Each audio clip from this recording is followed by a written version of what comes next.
Good afternoon, everybody. It's 4 o'clock. You might have noticed that we don't have a chairman today, so can I take a chairman for the meeting, please? I'd like to nominate.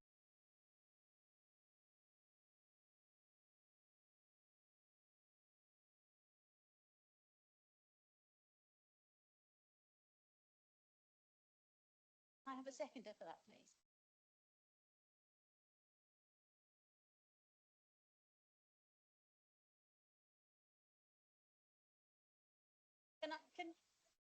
Can we take a vote on that, please? Yeah, it looks like that's unanimous. Thank you.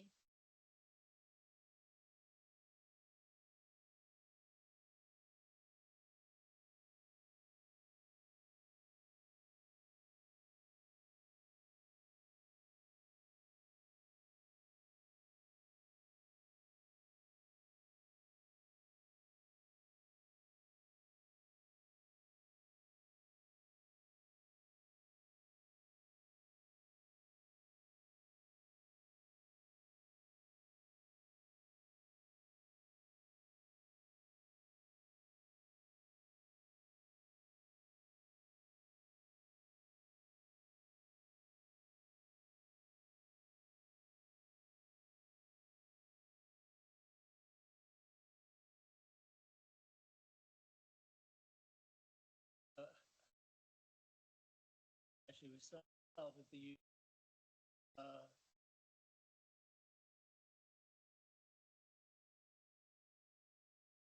alarms during fire alarm go. Evacuate the building. Don't use the lifts.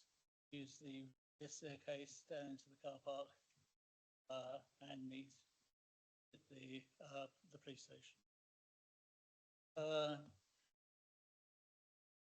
Members are advised that be consumed in chamber unless for medical. Apologies and changes in membership. I understand there's an apology from Chairman and Vice Chairman. Are there any other apologies? Chairman, we've received apologies from Councillor Price, Councillor Ward, Councillor Jones Evans, and is substituting. Thank you. I would apologise in advance for my pirate-like look. I haven't become a pirate. I've just minutes of the last meeting. Someone like to move acceptance in the Just highlight, I don't know if it's the same on everyone. I have noted that something.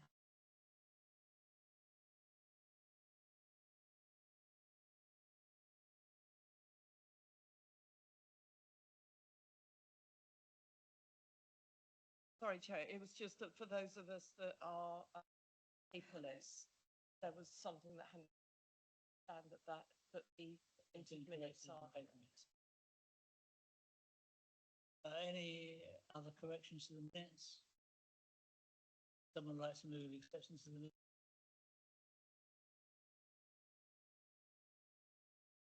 Those in favour, please indicate.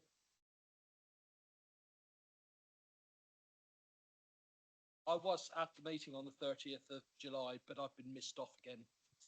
That could be added. That would be very.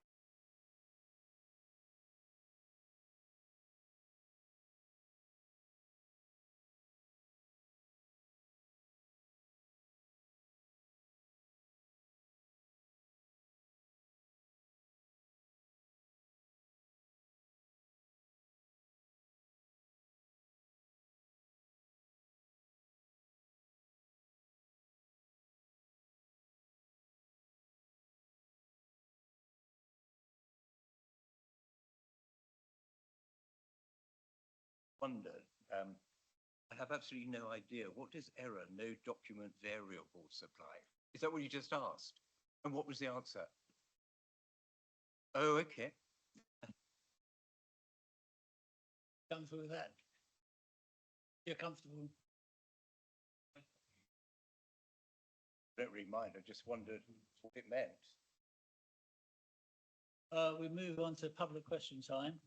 Are there any public questions? Don't think there's anyone in the gallery. I can't see that well. No public questions.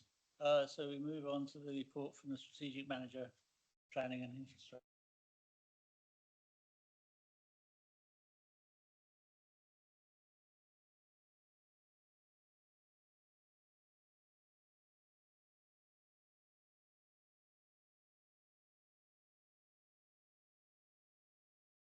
Chair, I'll just apologise for being late to the meeting. Apologies accepted, thank you.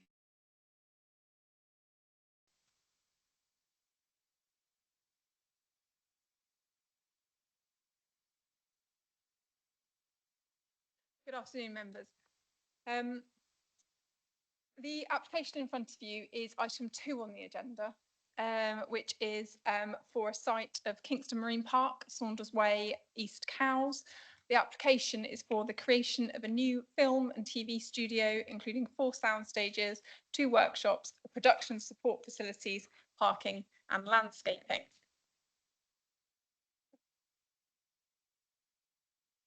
The application site is shown outlined in red on the Google image. Please be aware you will notice a slight discrepancy between this image and those on the plans, which show this corner removed from the red line. So apologies, this is slight. I wanted to show it more for locational purposes than complete accuracy. So you'll see in the further plans, this corner and this corner are no longer in the red line. The site is an area of approximately 6.58 hectares. It is on the western side of Saunders Way, which runs at the point of the cursor. Opposite the site in this area is Grace Woodford Drive, as we saw during the site visit on Friday. To the north of the site is the power station, which again we saw on Friday. Again, that is the red line, and with the corrected red line showing it in plan form for information. I've incorporated some photographs. We were there on Friday, so it should be relatively fresh in most members' minds, but thought it would be useful to show some travelling down the site along the access road. That access road was constructed as part of a previous consent on site. That consent is therefore extant and could be built out. The bottom image being one of the platforms built in conjunction with that application, which can be seen on the layout plan I will show you later. Moving through, just some images looking up to the properties at Grace Woodford Drive, which can just be seen here, and then along the site to the south with the tree that we identified on the boundary during our site visit. There's some further images across the site again with the pylon that we discussed on site as a locational point, as well as the large retaining wall that separates the 2 development plateaus, in essence, as referred to in the report. You then got 2 images on top of that upper plateau, just by the retaining wall, and then image looking up and down the river from the edge of the site. The chimneys of the power station can be seen there in the lower image. And then just some images looking at the site from the water, and there you can see the power station and then the properties in Grace Woodford Drive alongside. And then some images just for context, really, of the Vestas factory just slightly further down the river. Again, a large factory on the banks of the river. Thought that might be useful to see. I've incorporated some plans showing the history of the site because I thought it might be helpful to give some context to the discussion in the report in relation to the history. This plan shows the outline consent that was granted in 2006, which involved 9.9 hectares of residential alongside 9.9 hectares of commercial. The residential has been constructed, and that is what is now Hawthorne Meadows. The site itself, as well as part to the north, was then the 9.9 hectares of employment. And that was granted outline consent in 2006. Subsequent permission was granted for the site itself in 2011, this showing that original layout, again showing quite large industrial buildings on that the kind of edge of the site in this location alongside the river. A subsequent permission was submitted in 2016, this showing that layout with again large buildings on the lower plateau and a kind of hoist dock in the centre. You'll note the difference between the previous plan is the positioning of that hoist dock as part of the application. And those are the changes. This point here is the approximate location of the construction work we saw on site, which was the base for that hoist dock. This showing the layout for the 2017 Reserve Matters application, which has been commenced. That is the road that councillors you saw on site, together with the two large buildings that would have been positioned at the base of that lower plateau. I've also included elevations for one of those buildings which show the scale of what was consented as part of that application. That's relevant for the report and for kind of slides later. The application in front of you, however, is as shown on the plan. This is for 8,642 square metres of B1 industrial commercial floor space, which would provide a film and television studio space. This includes 2 buildings, including 4 sound stages. There'll be 2 sound stages within each building. They are the yellow on the plan in front of you. 2 workshops on the upper plateau, which are these buildings. And then in the purple is a production office. This plan I've included just to show that there has been an update in terms of this plan shows in more detail, although unfortunately you can't see it particularly clearly in the slide, of the proposed 150 car parking spaces and the 15 box van spaces that are part of that layout. I've included this slide, although I'm not quite sure how clearly it comes out on the plan, following a discussion we had on site where we stood in front of the retaining wall and the question was asked as to where that retaining wall sat in relation to the layout, because we discussed that the workshops would be on top of it and the sound stages would be below it. So the retaining wall is the green line that runs along here. So the shape was quite distinctive. So that green line is that retaining wall that we saw on site. So it will sit just behind the sound stages, so would not be kind of visible, evidently visible from the shoreline. This plan showing the proposed workshops, these would be 10 metres in height. There's 2 of them. They are proposed to be identical. The 10 metres in height compares to the previous consent for this area of the site, which had permission for buildings that were between 11.5 and 14 metres. So there is a significant reduction in the height in relation to the buildings on this part of the site. And that's a floor plan for those buildings. Moving to the sound stages, they are very similar in design. I've only incorporated one of the elevations and floor plans because they are in essence identical in most respects.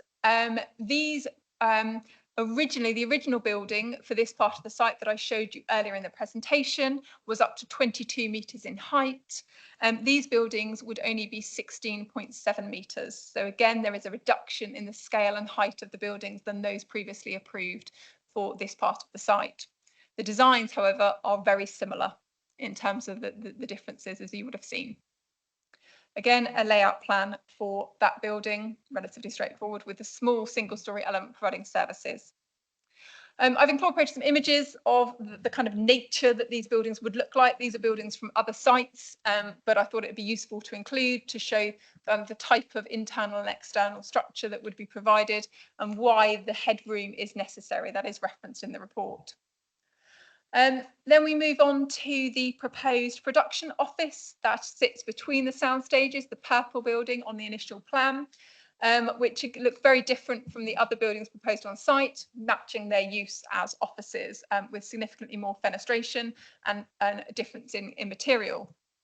The internal layout of those shows that space as one would expect for production offices.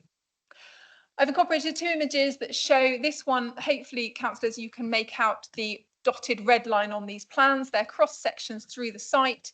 And what they look to show is not only the relationship between the proposed units and the properties in Grace Woodford Drive, which is shown here, considering the levels, there is a significant drop of the site as we saw on Friday, but also they show a dotted line that shows the height of the previous consented buildings on this site.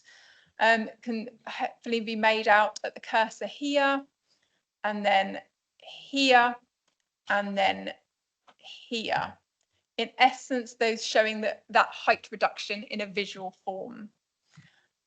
We then have a image showing the view of the site from the river itself and the relationship between the proposed buildings and the properties in Grace Woodford Drive behind them. Thank you, Chairman.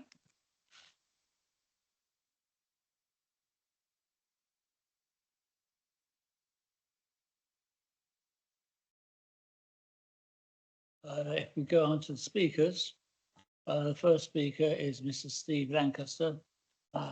You have 6 minutes.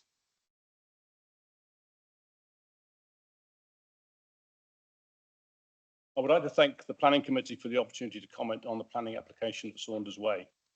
Firstly, for the record, I would like to disclose that I am a chartered civil engineer with over 35 years experience in transport and construction industry. Whilst I currently work for a professional services engineering firm, I'm today representing myself as a private individual. I've studied the planning application in detail and recognise that considerable effort has been made by the applicant and the planning committee to achieve a facility that will support a new and sustainable industry on the Isle of Wight. This, of course, is commendable and fully understood. However, on my detailed review of the assessment of the planning application, I felt the need to raise a series of concerns with respect to particular features of the current design. I commented on 3 areas: environmental concerns, traffic impact, and flood impacts. Today, I only want to make further comments on the first item, environmental concerns, as a planning officer and the developer have addressed my comments earlier. Firstly, I note the planning officer's reliance to the previous planning application for the Kingston Marine Park, noting that it's still extant, and that in responding to my concerns on noise and visual impact, the argument is used that the planning approval for Grace Woodford Drive development was granted after that of Kingston Marine Park. Hence, the Marine Park planning approval provides a baseline from which to assess the new application for the film studios. I do generally accept the basis of that argument. However, I'd like to highlight the following. When doing my due diligence before purchasing for Grace Woodford Drive, I fully reviewed the approved planning application for Kingston Marine Park. We were attracted to Grace Woodford Drive development not only because of the close proximity to the estuary, the diverse wildlife and beautiful views, but also the maritime industry along the river.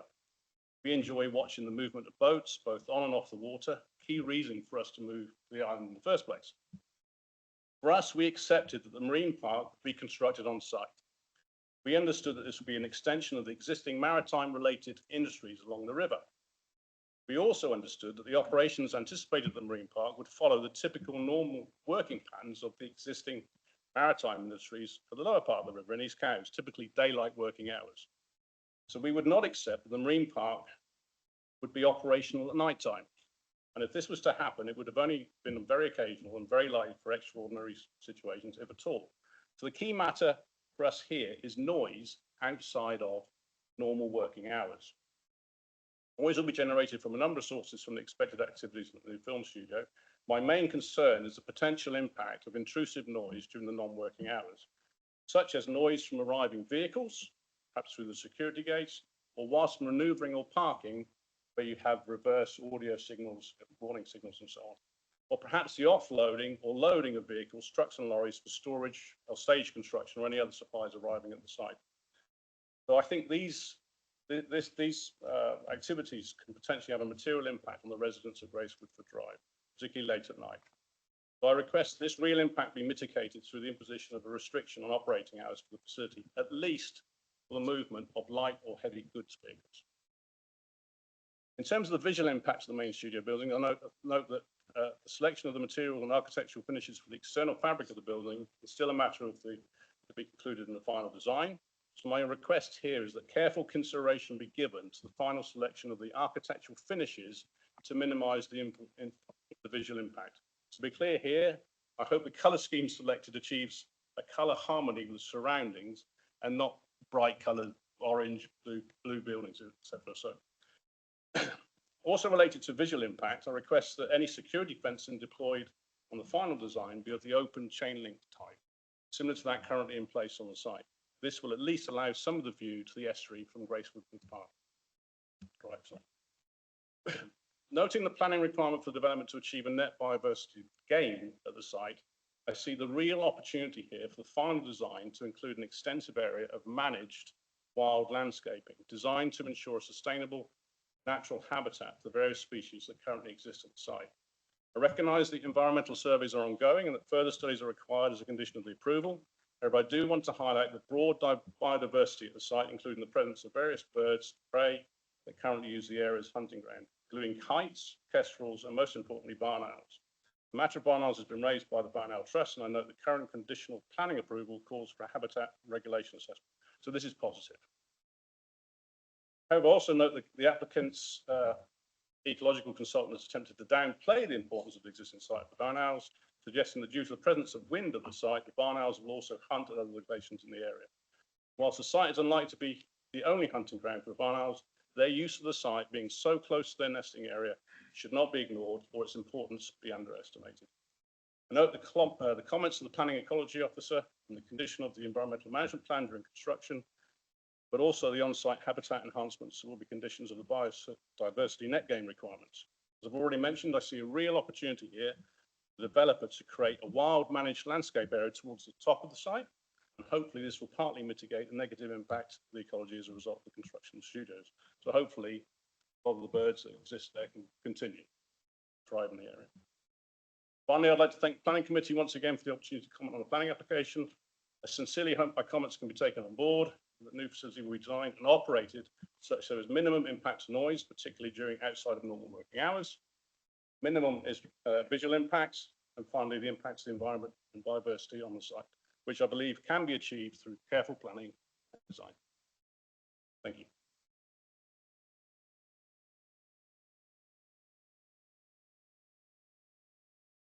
Thank you very much. Now we go on to Mr. Andrew White, agent for the applicant. Thank you, Chairman. This is a unique opportunity to attract a new industry to the island, offering immediate and long-term benefits to residents and businesses. There are three critical factors that have become perfectly aligned. Firstly, the team behind the proposal have connections with the island and feel passionate about its potential for creating a boutique studio site. Secondly, there is an anticipated strong demand for studio space from 2025 onwards. Finally, it so happens that this ready-made site is ideally located in relation to the road network and cross-Solent travel. The Riverside setting is captivating for the creation of a boutique film studio offer. But importantly, this is a consented employment site which remains extant. That consent includes large industrial sheds measuring 22 metres high, whereas the proposed sound stages would be some 16.7 metres high. The extant permission allows for B2 general industrial uses. The nearest dwellings at Grace Woodford Drive were planned later, so the council considered whether conflicts would occur between those proposed dwellings and the consented employment site, but concluded that no impacts would arise through noise. The proposed sound stages are attenuated to stop sound entering the space, which is essential for production purposes. This has the dual purpose of ensuring that sound does not exit the building either. The amenity of the nearest residential properties would therefore be protected, and we would strongly assert that the nature of the proposed developments would have less impact than the consented industrial scheme. The approved industrial use, being the fallback position, would also generate significantly greater daily traffic compared to the film studios. The site has long been earmarked as a marine employment site, but has not materialised owing to the water access constraints. The proposal offers alternative employment opportunities as film studios create a wide variety of well-paying jobs, both skilled and unskilled. This includes construction and other trades offering long-term employment for locals. When film studios are in use, they immediately inject money into the local economy by reliance upon businesses across various associated sectors, including accommodation, catering, transport, etc.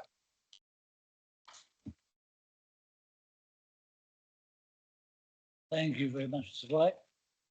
We now go on to the first of the applicants, Mr. Neo Blewett. You have 2 minutes. Hi there. I just want to start by saying thank you for considering our application to build a film studios in East Cowes. My business partner, Dave Godfrey, will highlight his experience, talk about the industry. I'm here to touch on why the Isle of Wight. During the pandemic, I was enjoying a walk from Culverdown when I stumbled across the filming of The Beast Must Die. As I stood and watched, it dawned on me what a fantastic potential the Isle of Wight and all its wonderful locations could offer the film production industry. The island isn't currently set up to be considered as a frequent filming destination, as it doesn't have a facility to provide flexibility for a production to deviate from its planned shooting schedule. And here's why, as an example. A production could plan to shoot on a sunny scene on Compton Beach tomorrow, but the weather changes or the actors become unavailable. This is where Medina Studios will step in and provide an ability for the production to reschedule and film a different scene inside one of their stages without losing time or money in the process. As for the economy, a lot has been said about how the Isle of Wight will benefit from such a facility. I can only confirm that is my belief too. Netflix recently published figures about Bridgerton, stating that over 5 years it supported 5,000 local businesses, boosting the economy by 275 million. I believe we can create those benefits for the island too. Having spent 2 years getting to this stage, I can proudly say that my personal driving factor isn't about me, but for the island as a whole, especially the younger generation who I see will benefit most from this facility. And I'll leave you with this. On a red funnel sailing during the pandemic, as lockdown was lifting, I was outside taking a view of the sea when a young man from the island politely asked me what I did for a living. I mentioned I worked in the film industry, to which he replied, "That's what I want to do. I want to make films, but on this island, I'm not going to have to leave to have a career." I'm going to say this to this young man. Let's hope today you won't have to anymore. Thank you.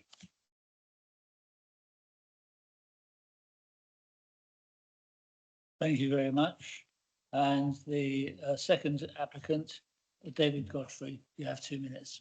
Yeah, hi, my name's David Godfrey. I started in the film and television industry in 1985 and I managed major film studios for Ridley and Tony Scott, our most successful filmmakers, and ran Shepperton and Pinewood Studios as Director of UK Operations for nearly a decade before coming Director of Global Operations for the Pinewood Group, where of course Michael Grade, now Lord Grade of Yarmouth, was my chairman, and he's very supportive of this venture. I delivered 7 million square feet of studio space.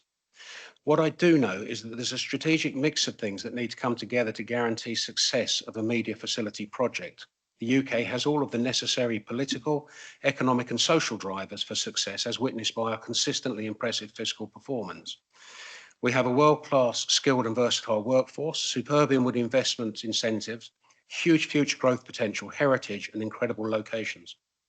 Medina Studios will capitalise on existing benefits offered by UK PLC, unlock the Isle of Wight's incredible locations, enable growth in all existing film and television services on the island, and develop a skilled local workforce and supply chain. The British Film Institute estimates the combined spend in film and television during 2022 was £6.27 billion, and Medina Studios will attract a slice of this burgeoning market. Importantly, our third partner, Duncan Heath, himself an islander, is one of the world's most influential theatrical agents, providing talent, writers and key creatives to the global entertainment industry.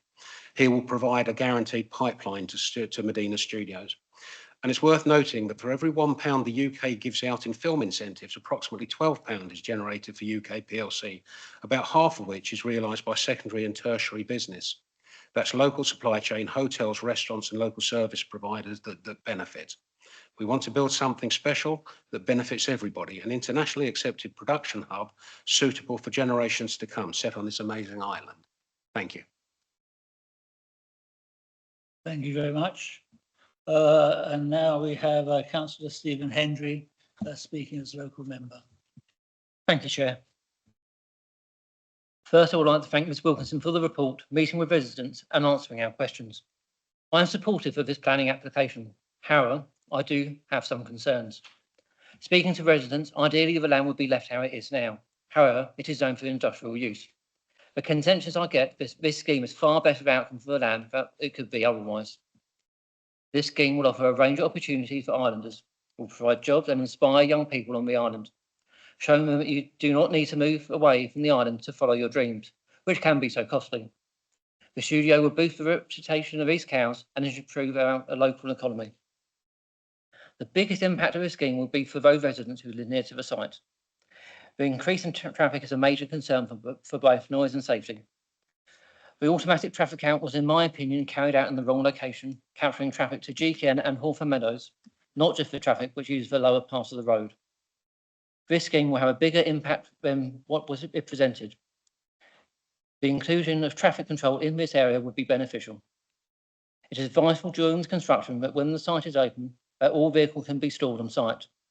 This should be included as a condition in both the construction management plan and the operations management plan. This will prevent overspill of vehicles into the surrounding area. In October 2022, Cabinet agreed for double yellow lines to be placed on Saunders Way. This was to be carried out when the road is complete. When I was first elected, I was told this road would be open in May 2021. I'm now being told it may be summer next year. The road to nowhere is an ongoing saga spanning over a decade. The implementation of the agreed TRO is vital for safety. I have written to the leaders today to see if we can bring the implementation of the agreed TRO in line with the start of this work. I don't believe this committee can do anything to assist in this process. However, if you could, that would be appreciated. With all sites near residential zones, noise concerns are important. A noise management plan should be conditioned with reasonable hours set out in it, such as 8 AM to 6 PM Monday to Friday. I understand that work may be needed to be done outside of this time due to the nature of the business, and times outside this should be communicated to stakeholders, and this process should be set out in the operation management plan. Stakeholders should include myself as local member, the East County Town Council, and the Great Woodford Drive Residents Association. I would like the film studio to be a good neighbour and part of our East County community. In summary, I support the following scheme. How work should not commence until the following conditions are in place: a construction management plan, an operation management plan, a noise management plan, and ideally agreeing to the already approved TRO. Thank you. Thank you very much, Councillor Hendry. I have a request from Councillor Julie Jones-Evans, the portfolio holder, to speak. I use my discretion as chairman to allow that. You have 6 minutes.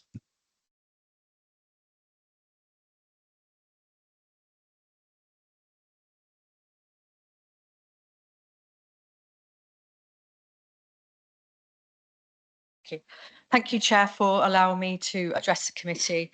As you can see, I'd normally be that side with you, but given this is a area that of work that's in my portfolio, I thought it was best to sit this side and just to maybe just address you on a few of the other points that may not have been covered in this evening's discussion so far. So from a council perspective, this application is totally in line with our regeneration strategy from 2019, which hasn't really been changed because regeneration takes a long time. And some of you will remember that this application, or the idea of this studio, first came before the Cabinet in November 2022. So it's been 20 months. I know several members of this council have been eagerly awaiting this point in time, and we have now arrived here. So not only is it in line with our regeneration strategy, given it's a council site, but it also gives us the opportunity for high skills as well, going right across the island. And again, in our corporate plan from November 2021, one of the main sort of number one aims from the plan was that the Isle of Wight is a place where everyone can develop their skills and fulfil their potential. And this application for the studio, from what I've learned over the last couple of years, is that it does give a broad range of people extraordinary access to skills and develop their potential and their career paths in an industry where you can move in at a very sort of low level, if you like, entry level, and move up through as you develop your skills there. And that can be from the humble chippy, sparks, plasterer, to something a bit more technical. So I think there really is something for everybody. But I very quickly realised that this application for a film studio wasn't just going to be about what happened at the studio down in Kingston. It would be what happened across the island. And this is where I've been working with, it's loosely titled A Match Fit for Film, getting the Isle of Wight ready for this opportunity. So I've been working with education, skills and visitor economy partners right across the island to prepare the island for this significant opportunity. Because everyone will have an opportunity to be involved in the supply chain for this. So it's not so much the people that be working at the studio all the time, but there'll be opportunities right across the Isle of Wight to support the work that goes on here. And for for our young people, this is an extraordinary opportunity, and we're really working with the college and Platform One particularly to look at getting a skills programme ready, hopefully starting in January. So when things are started happening at the film studio, as as regarding productions, we can be prepared with our residents can be prepared to start working there straight away. So it does take time. The only thing that I did change back in 2021 was with the cultural strategy from the corporate plan, because I've realised in my work over the last sort of 15 years here at the council that our cultural sector really brings extraordinary opportunities, and also can tell the Isle of Wight story very well, and it's very important to our visitors and to people that live here that we are connected to our culture. So that's why we had our cultural strategy come forward, which we passed about a year ago now as well. And this being our dedication to culture led us to being a priority place for Arts Council England. And they announced that 3 years ago, and since then it's brought in about £7 million of investment to the island just in the last 3 years. And just to finish off, we've got an Isle of Wight resident, Dame Donna Langley. You may have heard of her, who grew up on the island and talks of the island very fondly, and how it's a place to make stories.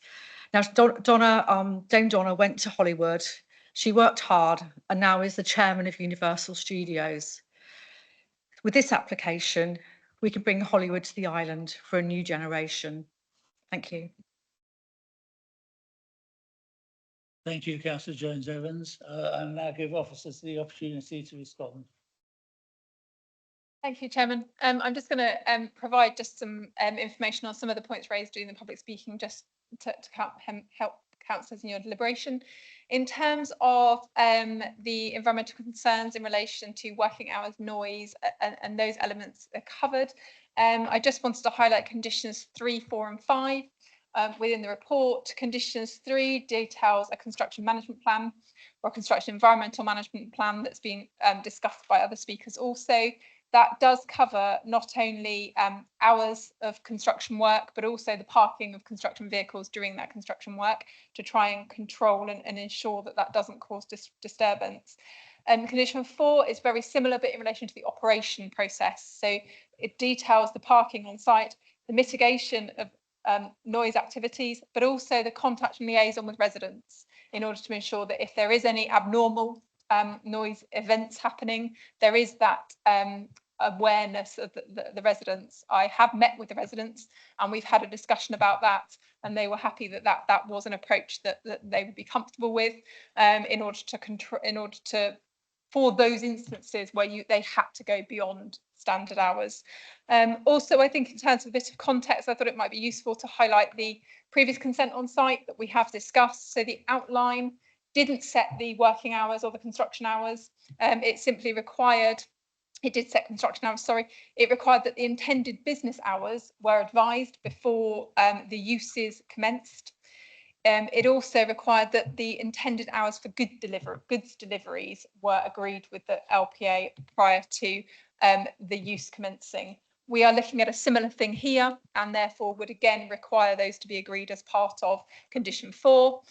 That did, however, incorporate a condition involving the hoist dock and the boat lifting, which were the 2 activities that were considered quite noisy, and I think would probably be similar to the reversing sirens.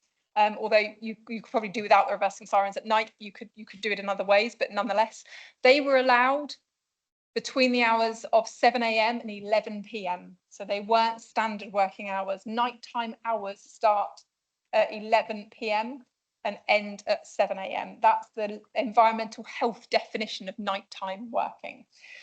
So that was the restriction. Deliveries were also restricted within that period. So that's kind of where it looks. If we were to allow some deliveries overnight, if it was necessary, it may be that we have an exception and there's a limited number in terms of that process. But that would be dealt with through the construction management plan and the operational management plan. So we are live to those issues and aware of them. In terms of the visual harmony of materials, absolutely agree. I do not want to see a blue and yellow building here. I'll put that on the record. So I would highlight condition 12, which just requires that materials are agreed prior to being installed to ensure that we do have them that are sensitive to the location. I know this would be wanted by all. In terms of the fencing of the site, absolutely agree. We would not want anything too hard or harsh, I should say. Therefore, condition 11 in the consent requires that to be agreed and indicates that it should be similar to the existing, and any obliqueness required or obscurity required should be done by natural growth and not through hard kind of boarding. That's something we're very conscious of. In terms of the managed habitat and the issues, yes, absolutely, there are opportunities on site in the areas not being developed, and conditions 7, 8 and 9 deal with that. Condition 10 also deals with a control of levels of lighting in order to be very conscious of those nocturnal animals that are using the site or are adjacent to the site. So hopefully that provides some reassurance that the conditions are intended to deal with some of the concerns and address them through subsequent submissions. Thank you. Thank you very much, Sarah. Those of you who remember when I was in the chair before, I like to take the questions and discussion as two separate items, that we start with actual questions of clarification and then we'll move on to a general discussion. So does anyone have any items of clarification? Councillor Bacon. Thank you, Chair. It's really just about that point in relation to control of activities. And I heard the what was said by the objector, and I heard what Ms. Wilkinson just said. I think there's a little bit of confusion in condition 4, which starts off prior to the site being brought into use, but the last line of it, and perhaps this needs a little tweak. It says this is a pre-commencement condition as it relates to the construction process, whereas what you're saying is it relates beyond that. I just wonder if that needs to be tweaked or clarified, because I think that's the point that might be causing confusion. If I may, Chair. Thank you, Councillor Bacon. Yes, absolutely, good spot, as it were. That should sit on the condition above. So the reference to this is a pre-commencement condition and relates to the construction process should be placed at the base of the reason of condition 3, not condition 4. So my apologies. We will relocate that sentence.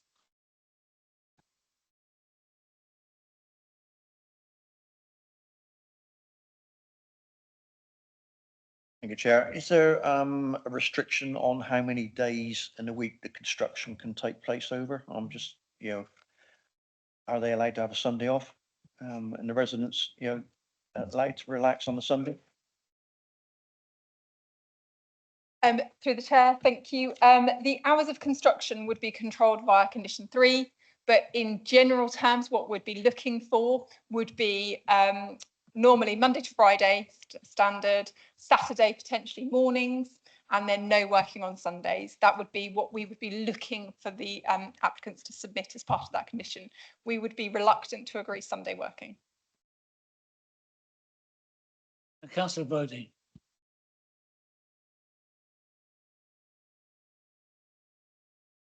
It'll come on. Oh, okay, thank you, Chair. Just a quick question, really. I mean, obviously, this site is located on Saunders Way, which has been referred to by the local member, which is a long outstanding issue regarding completion of Saunders Way.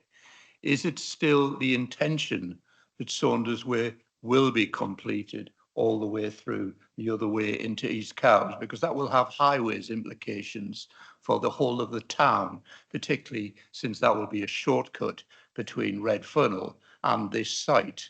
I'd just like some clarification on that. It's been going on forever. Thank you, Chair. Thank you. Yeah. Yes, thank you very much. Yes, it is still absolutely the intention. My understanding is that it is being currently worked on by Island Roads, Highways and a third party. There is a bit of a land issue occurring, but it is still being worked on actively by staff at the moment. Yes, it is the intention to open it. It would be opened with a width restriction though, so you would not be able, the kind of the purpose of it when it was approved was to try and stop the traffic from the power station and the gas depot and all of those going through Minerva Road and those narrow residential streets that are double parked in a lot of situations. So it would be restricted. So large vehicles would have to go Saunders Way, which was why Saunders Way was built and constructed as it was, which is quite wide for the nature of it, in order to allow for those larger vehicles to travel down that road. So yes, absolutely still the intention for it to open. And it is being actively worked on by staff at the moment.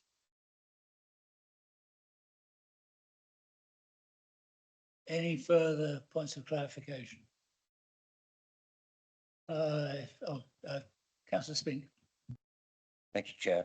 I'm happy to say that in principle, I would support this application, but I do just have a couple of 2 or 3 concerns. The first is that Natural England has requested that a habitats regulation assessment be provided.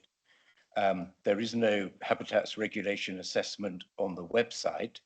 And they also said that when it's been provided, they would like to be consulted. And there's been, as far as I'm aware, no consultation. There's no evidence of it on the website.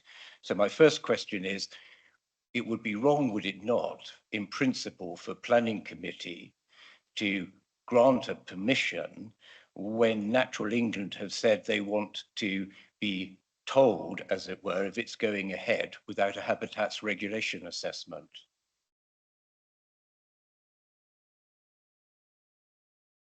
Sarah? Sorry, I was waiting for all questions, but I can do them one at a time if that's okay with the chairman.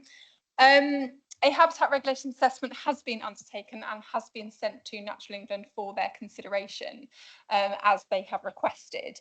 Hence, the recommendation is for committee to approve subject to no concerns coming back from that consultation process. The content of the habitat regulations assessment is effectively, we combine the information submitted through the shadow HRA and the construction management plan. And that is what is then compiled and sent to Natural England for comment. That information is therefore all available on the website for people to kind of observe, read and see. So all the information is on the website.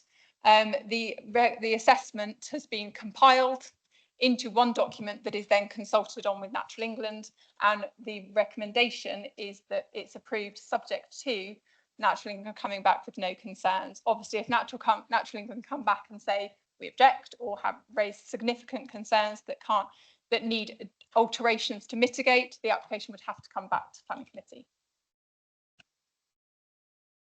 Thank you, Sarah. I do have a couple more questions.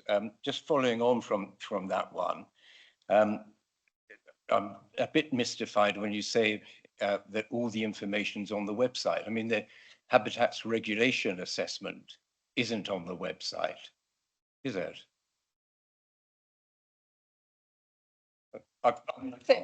There's a habitats regulation, a shadow habitats regulation assessment. That is one, therefore, prepared by the applicant, but ours, as it were, in inverted commas, isn't on there, is it?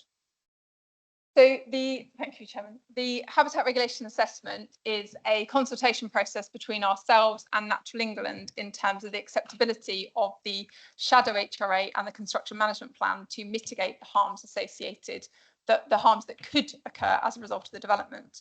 That information is all on the website. And once Natural England come back to the consultation, then their comment will also be available. So the information that Natural England are commenting on is available on the website in its entirety. The HRA itself is a summary of that information. Well, I'll leave it there if I may for now, but my next question really concerns, I've seen, and I can't find the paragraph now, but some concern about electrical danger or contamination caused by the adjoining site. Has that been clarified, or is it in a condition that I've missed, which is always possible, but has that been looked at? Through the chairman, thank you. Yes, this is concern being raised in relation to, in essence, that no digging should happen on site without the electrical board knowing, in order to ensure that nothing is hit or harmed in terms of the power station. It is covered by the informative at the back of the report, which draws attention to the developer to the comments of statutory undertakers and their responsibility prior to commencing the development, in ensuring that they have complied with all the requirements that these statutory undertakers set out in relation to the risks to the developer. The final question I have is at paragraph 7.76, that there are some outstanding, as it says, survey results, but that's you've dealt with that on the basis that slow worms, etc., have been found on site. Where will the conditions regarding when, as it were, I mean, normally if they're slow worms, they have to be relocated. So is it proposed that they'll be relocated, and at what stage? Again, it may be in the condition, but the only one condition that I've found is condition 8 that relates to it. I don't know if there's any more.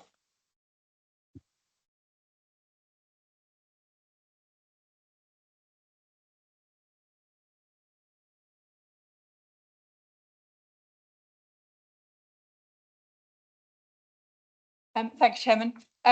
In relation to the slow worms, they can stay on site. They don't have to be translocated off the site. So that is much easier to control, as it were, in terms of the impact on them. That's done on site. So that's not raised concern from our ecologist. In relation to other conditions, condition 3 is for a construction environmental management plan, and that deals with any timing restrictions. That deals with measures to avoid adverse impacts on protected species and other wildlife on site. So that would cover that process and any relocation and new habitat that would be created for them. Thank you, Sarah. Are there any other clarifications? If we move on to anyone who wants to open general debate. Oh. So, Councillor Lucioni. Thank you, Chair. I just was reading online after Councillor Spink, so I was looking at the application, and I see that Environment and Health have had their say on it. So is that what's addressed in 3, 4 and 5? Pretty much.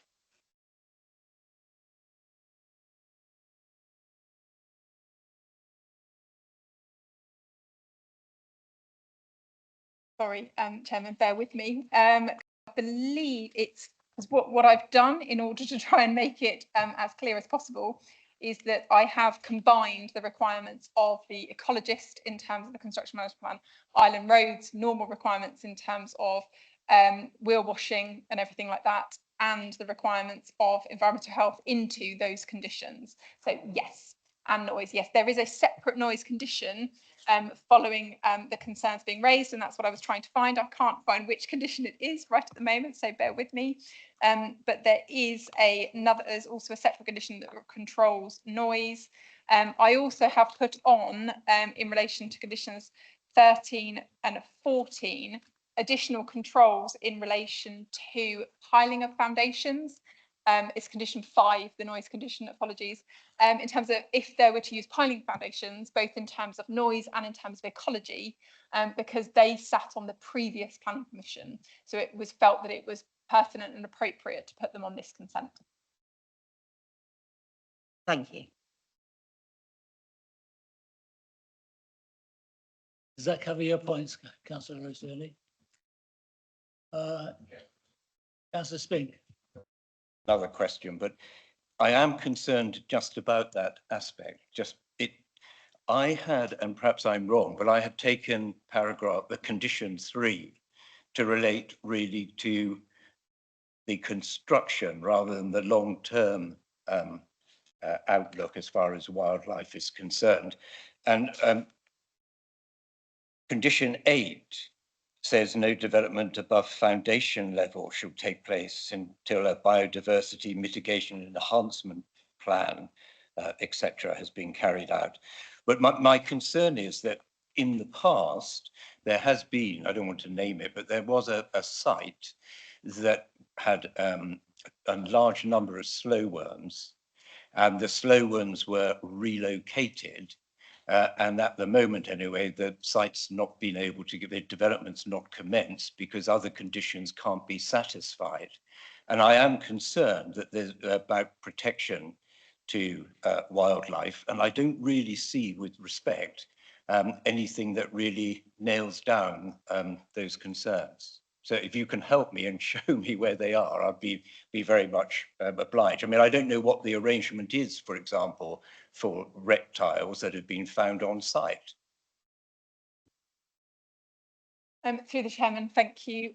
So as I stated, certainly condition 3 is a construction environmental management plan. So it is not solely just for construction, it is for the environmental element, but it's the impacts that would be caused through the construction process. Conditions 7, 8 and 9 deal with the operational side of it and how then following construction, those habitats will be protected and will be ensured that there is no further impact. If members were minded and were specifically concerned over this matter, we could add a condition specifically relating to details of the location or the new location for slow worms, but officers are satisfied that that is covered within condition 3. But it is to members if councillors should they wish.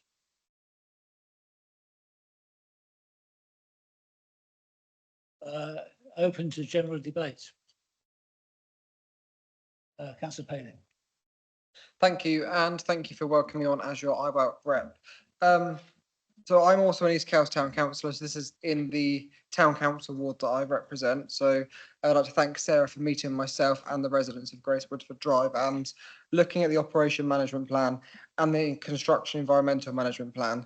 Both of those address many of the concerns that the Grace Woodford Drive Residents Association raised. The Town Council have put on a supportive comment to this application with the caveat on there that we support the comments made by Island Roads in regards to the on-site parking provision. Obviously, I know this is covered as part of the operation plan you discussed there. As Councillor Hendry mentioned, there are TROs currently been agreed by Island Roads, the Town Council and the Isle of Wight Council that we would like to see put in place. I know we cannot do that on this application, but I just wanted that noted there because that would help alleviate concerns around parking in that area. And equally, I would like to say that I feel like the comments you made in regards to that construction phase as part of the construction plan is really, really useful. Lots of the residents were concerned that they'll be working on a Sunday. And obviously, if the Isle of Wight Council have said as part of that, they would not be looking to enable them to do so, that again alleviates many of those concerns. So I feel like a lot of the issues we had there have been addressed within the conditions put on here.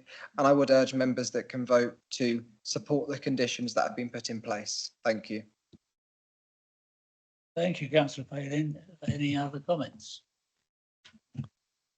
Councillor Ward. Thank you, Chairman.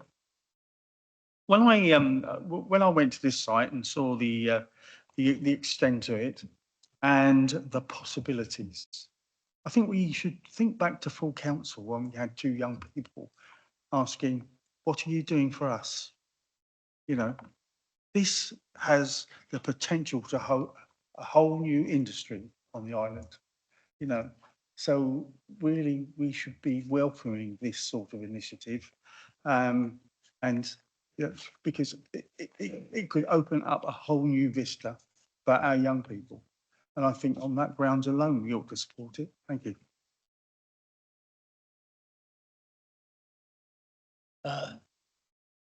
Councillor Oliver. Thank you, Chair. I fully support my colleague with, with looking forward to the future of the island and the workforce we got here. I do think it's a shame, and I'll mention this on site visit, that we've got a waterside area here with no access from the waterside. I think that is a possible area that should have been looked into a little bit further, with access coming in, from to make this area even more beautiful than it will be, I'm sure. But overall, I fully support this application as things stand at this moment. I think that was investigated quite extensively previously when I was chair last time round. But I get the feeling that people are supportive of this. Would someone like to move a motion to accept the planning application? Sorry, if I may, I'd just like to add some comments to what already's been said.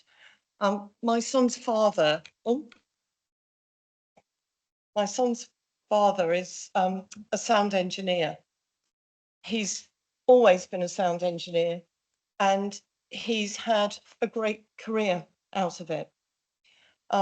So I've got some experience of what's involved, and maybe I should declare an interest here because I was actually fortunate enough to be an extra. Didn't have these problems before.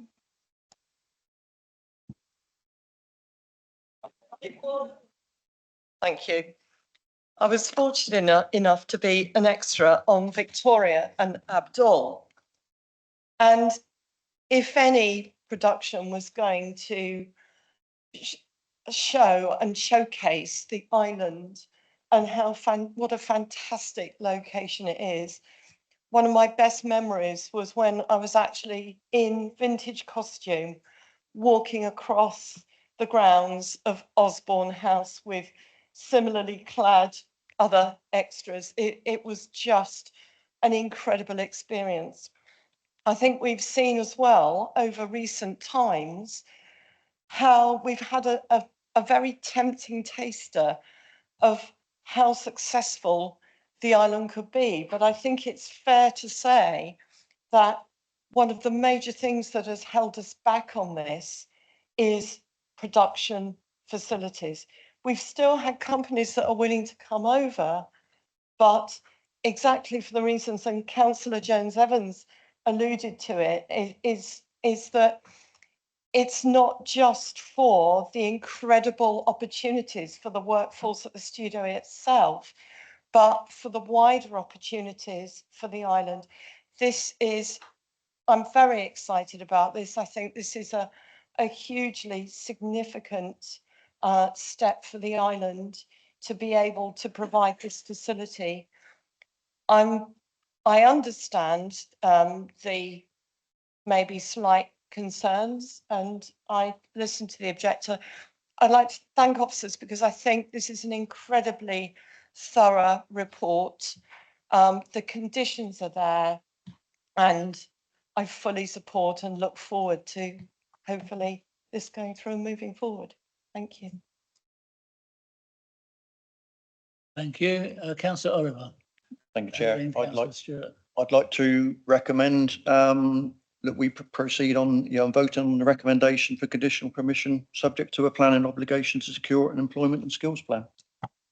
Can we defer that just until Councillor Stewart's?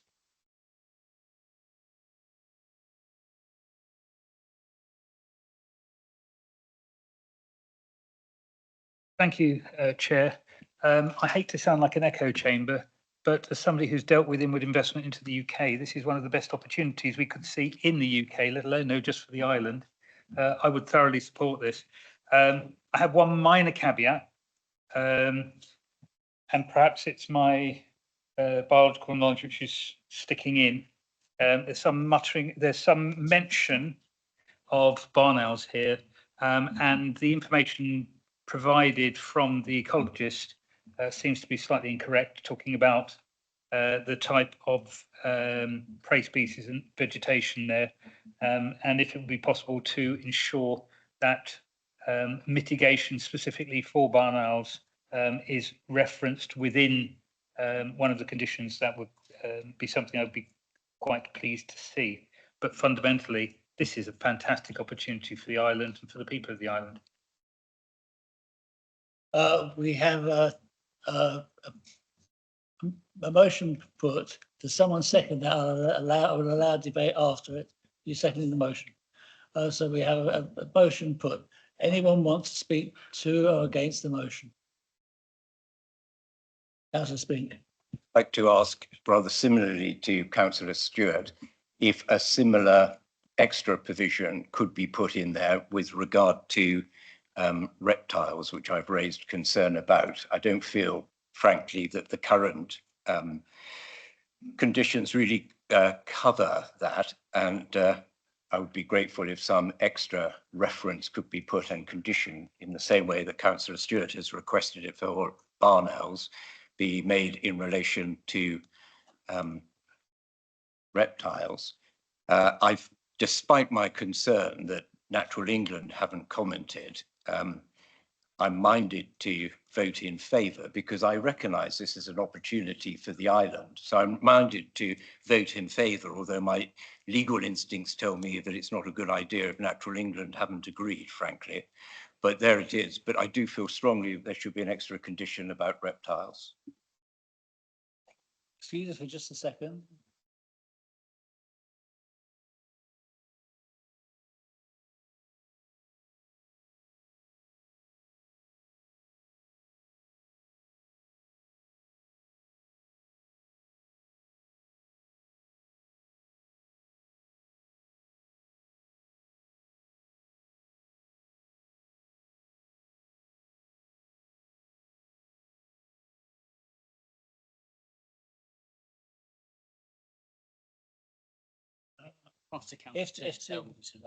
If the councillors who propose the second are happy, we possibly have some wording that will address the concerns. Thanks, Chairman. Yes, I think Councillor Oliver would be happy to accept. I could add to condition 8, which requires a biodiversity mitigation enhancement plan referenced specifically to slow worms and barn owls. Councillor Oliver, are you happy with that? Would that include that should be obtained prior to development? Because what's happened previously, as I've said, is it wasn't made that clear and reptiles were unnecessarily moved to another site. So could it be that there should be an acceptable plan in relation to both species prior to commencement of development, please? If it's happy, and the current condition 8 requires no development above foundation level of the new buildings. If there is a concern over that and it's supported by Councillor Oliver and Councillor Andre, we could require that in terms of prior to commencement that we put a caveat in that simply says no works that would affect the habitat or location of the slow worms, if it's considered that that is necessary by the motion givers and other members. Councillor Oliver, are you happy with that? No, not really. Yeah, it was actually stated in the spiel earlier on that there would be no detriment to the slow worms and that on site. They're not going to be touched. I think we're delaying, the inevitable. If we're not careful, we won't be able to start work at least till March, April time next year if we're going to look at reports on slow worms and things like that. Are you happy with the initial? With the initial one, yeah, not a problem at all. Are you happy with the initial one? The first proposed wording stands. That is the motion, or that's the amendment to the motion. It's been accepted, so that is the full motion now. Those in favour, please raise your right hand.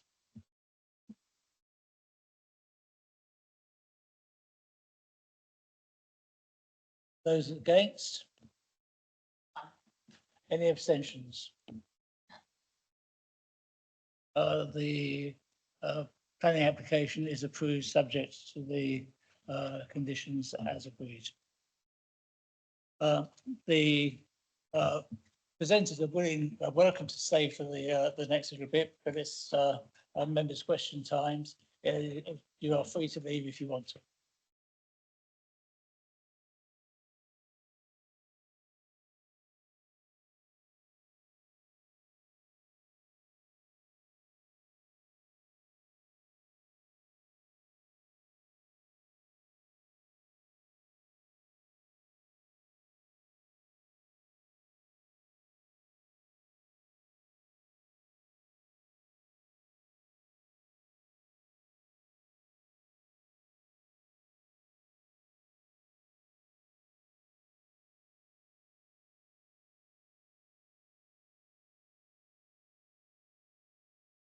For the benefit of the minutes, Mr. Bolter will just report on the deferred application. Thank you, Chair. And that's just to confirm to anyone who is either in the public gallery and may not be aware, or who is watching online, is that there was another application that was on the agenda for this evening, planning application 21//02423/outline, which was an outline application for 12 houses and formation of vehicle and pedestrian access and provision of pedestrian crossing onto Staplers Road, land at Landscape Lane, Newport.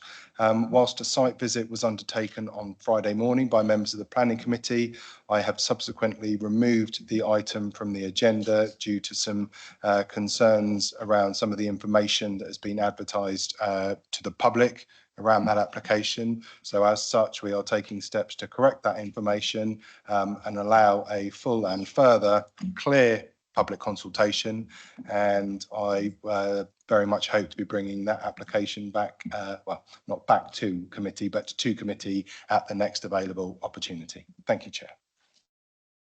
Thank you very much. We now move on to members' questions. I have one written question from Councillor Bowley. Would you like to present your question? Thank you, Chair. Everybody's got the question in front of them, and it relates to the Pan Meadows development within my ward. Earlier on, I referred to Saunders Way, and the second biggest housing development on the Isle of Wight in a generation, which has also had problems with its main road, Saunders Way. And I would never, ever want to see that happen to Godric Road in my ward, which the developers did endeavour to try and achieve a few years ago, but I fought tooth and nail against that, and we eventually got it as a through road and got rid of the longest cul-de-sac that you've ever seen in the British Isles. However, and I mean, I won't have to read the question out.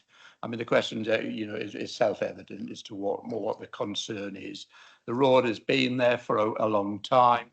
It is the vast majority of the roads on the development are still unadopted by our private contractors, Island Roads, on behalf of us as the Highways Authority, and I'm anxious that that happens. Work started on that, but there's an enormous section of it that affects 250 residents. So we're not talking about 3 or 4 or 5, 250 residents in phase 2 of the development who live adjacent to this part of Godric Road. Where works was started, we've got yet another dispute between Island Roads and Barratt regarding what I called foundations, which apparently are called the wearing course, which still haven't been resolved. I did get a response from Island Roads a couple of weeks ago regarding where we were on that, which suggested that nothing was happening. Since I put my question in, which frankly I put in because I was having difficulty getting an answer out of planning officers regarding this, and if I'd had an answer, we wouldn't have the questions. This is how you've got how I've got an answer. I have got an answer which is the best part of 3 sides of A4. I'm not proposing that anybody reads that out. I'm pretty content with that. I will chase it up with the planning officer after that meeting. If that could be circulated to people here after the meeting, which is the normal course, and if anybody has any further questions from their point of view, they can ask them at a future meeting. But I'm quite happy with what I've been given. I really would want to avoid having the 3-page formal response read out because it's very technical, as everything is to do with Pan Meadows, and it refers to variations. I think you referred to 3, Sarah, I presume wrote this. I mean, variations of Pan Meadows probably number is something about 3 figures or whatever over the 15 years that we've been dealing with this application. Anyway, I'll leave it there, Chair, and hopefully we can just get on with it and go home. Thank you. Thank you, Councillor Bowley. Can we note in the minutes that will be circulated to all members of the committee following the meeting? Are there any other members' questions?